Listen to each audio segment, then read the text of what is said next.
So this is going to be hopefully a relatively brief, pretty light, hopefully somewhat fun conversation amongst all of us for one of, I'd say, sort of the minor joys that comes toward the end of this particular process for y'all with respect to the zero gravity flight. I first must confess that I'm somewhat of an interloper in y'all's midst. In addition to being a member of this class, I'm also a part of SEI staff as a designer. And one of the many hats that I wear for SEI is working on patch design and graphic design more broadly for certain instances. So there's a lot to look forward to in this class. I think we all know this. I'm not going to dwell on this too long. If you're anything like me, one of the primary joys that comes from the final output of this course is fulfilling a lifelong dream to be in weightlessness, at least for short periods of time. But what I'd like to think is maybe a somewhat secondary minor joy that comes out of the end output of this class is that this class gets its own sort of official mission patch, which adds just a little feeling of formality and officialness to the endeavor that we're all sort of going on today. Mission patches, as I'm sure you're all aware, have a pretty sort of storied tradition when it comes to manned spaceflight. This is the first mission patch for manned spaceflight, as far as I'm aware, for Vostok 6. Valentina Tereshkova, whose name I always have difficulty pronouncing, wore this on her flight. So this is something that's been carried over from a lot of other sort of military endeavors into sort of space travel more of. I particularly love the story for the first NASA mission patch. If any of y'all are aware of this, this is the patch for Gemini 5. Designed by one of the astronauts of Gemini 5, Gordon Cooper. They decided they wanted a mission patch because NASA would no longer let them name shuttle capsules because that used to be a thing. And as you can see, they've leaned into sort of the pioneering sort of aspect of their design. And the image on the left with the slogan 8 days or bust was the initial proposal and final manufactured piece.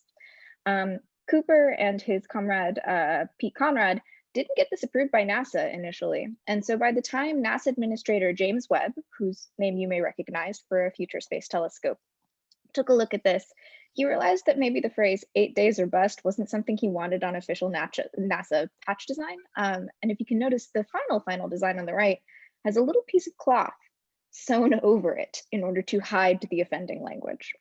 I like this patch design story. I think we learn a couple of things from it. The first is that there's been a fair history of NASA and sort of spacefarers more broadly having input into the design of their patches. Like, this is an important sort of creative endeavor that's associated with this kind of thing. However, again, it's really worth noting that supervising administration does have the final say, whether that be James Webb or our course instructors. I serve as the humble graphical intermediary between these two parties. And so I'd say the final thing that we're aiming for is collaboration up front as opposed to having to sew fabric onto a patch later on. So a fun example of patch designs in the past. There is, of course, a diverse amount of patch design nowadays. We have graphic designers as well as astronauts involved. A whole bunch of these designs are super fun to look through for inspiration. And in addition to being sort of a historic part of space travel more broadly, I'd sort of humbly posit that they've been a pretty big part of SEI. This is the first mission patch, we can call it a mission, for Beyond the Cradle, SEI's sort of first conference launched. And since then, we've been producing mission patches for conferences, for zero gravity, as well as suborbital and ISS missions as well. So we thought it would be a fun exploration to walk you all through what the process of one of these patches and its creation looks like. However, the best example I had for the creative process was unfortunately for Beyond the Cradle 2020, which had to be canceled this year due to, of course, COVID-19. But I think the design process we went through for this year, I think, illustrates what I'm hoping to sort of have in dialogue with you all. And I'll also be showing some of the final patch outputs for previous years in the next couple of slides. So what does this process look like in terms of SEI patch design?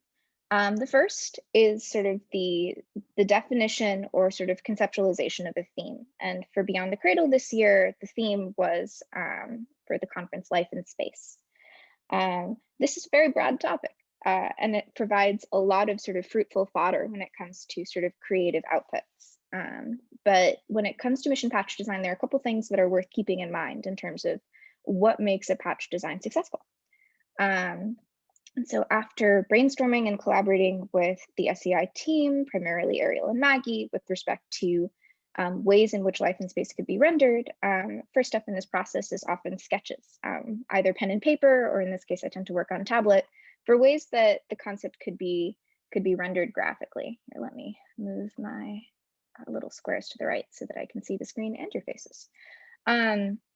Couple of different ways that life in space can be rendered, from sort of examples of things that can live in space, like the now world famous tardigrades, more graphical or sort of conceptual representations, leaning into the surreal a little bit more, with maybe a plant growing on a surface away from the Earth.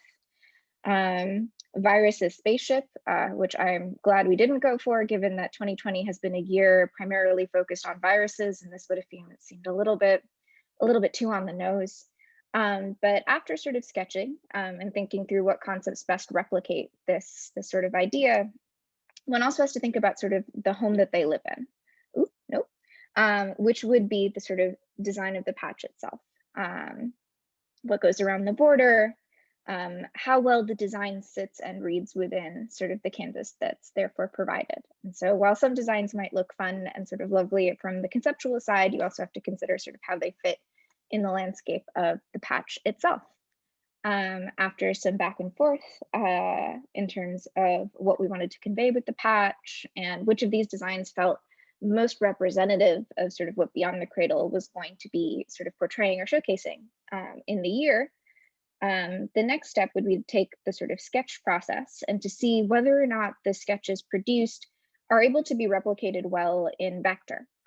Given that this is an embroidered patch, it's important to essentially take the design that has been produced in a slightly more sketchy fashion and turn it into something that's produced with vector art, as that gives you a pretty good sense about whether or not the design itself will be successful when sewn.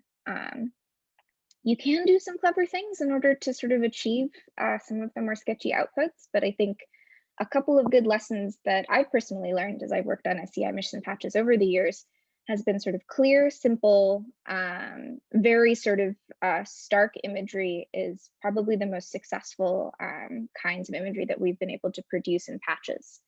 Whether or not that's sort of a constructivist vibe or something that really does read quite clearly. There is a fair amount of value in sort of substituting like extreme detail for something that's really simple and clear. You can also see that like there aren't a lot of things on the patch itself. I think having a couple of well-defined, well-considered elements in the patch design tends to read a little bit better, especially for the smaller patches, than having sort of a constellation of smaller objects, as that gets trickier to read and parse. But from vector iterations, and sort of finalization and back and forth again to make sure that the sort of creative aspects are being represented for the event that this is associated with. You develop sort of one finalized design. You make sure to vectorize all your fonts. I won't go into the nitty-gritty details of some of this stuff to make sure that it's sort of patch ready. But then you essentially, we've been working with, I think, one of two companies who've been able to produce patches for us. Here are some examples of sort of the past sewn outputs. And again, you can sort of see that lesson in terms of like size, clarity, number of objects, as well as considering sort of the thickness of the thread, have all been good things to keep in mind over the years as we've been developing designs moving forward. Here are a couple of sort of vectorized versions of some of the designs that I've worked on, because unfortunately, these are a lot of photos that I've taken from home, and I realize I only have a subset of the patches with me here. In terms of inspiration, the top two left were the 2017 and 2019 patch designs, if I'm remembering correctly. As you can see, we've derived some inspiration from the parabola itself, at least for the past couple of years, and for 2019 in particular, given that it was the 50th anniversary of Apollo 11, that featured in the design as well. Beyond that, I know that was a pretty rapid fire sort of way describing how patches have been designed in the past and how we tend to think about them here. Um, Given the sort of storied history of involving our crews, our spacefaring crews, in the creative process, I thought that it might be fun to take the last 10 minutes or so, yeah, we got time, to have a conversation with you all, especially for sort of that step one in the process, in terms of thematically, what sorts of ideas you all might enjoy having represented in some way on a 2021 mission patch, given that that's, I think, our cohort year. Right? Yes, I'm getting a nod there. I know how years work. That's good. This, I'm hoping, will be a fun sort of free flow discussion. And if you have an idea, but you're not entirely sure how it's represented, sort of shout it out anyway. We worked with abstract concepts in the past, and I think often taking things that are maybe a little bit more nebulous and finding ways to visually represent them, at least I have a good time doing that. And so, yeah. Happy to go back to any of the slides in the past if you guys want to see representative examples. You can also see that we've been traditionally sticking to black and white in terms of, the Media Lab et al.'s sort of color coordination and style. And so there are some parameters that we're working with, but I'd love to hear your thoughts in terms of things that you might like to see for 2021 0G. And thanks.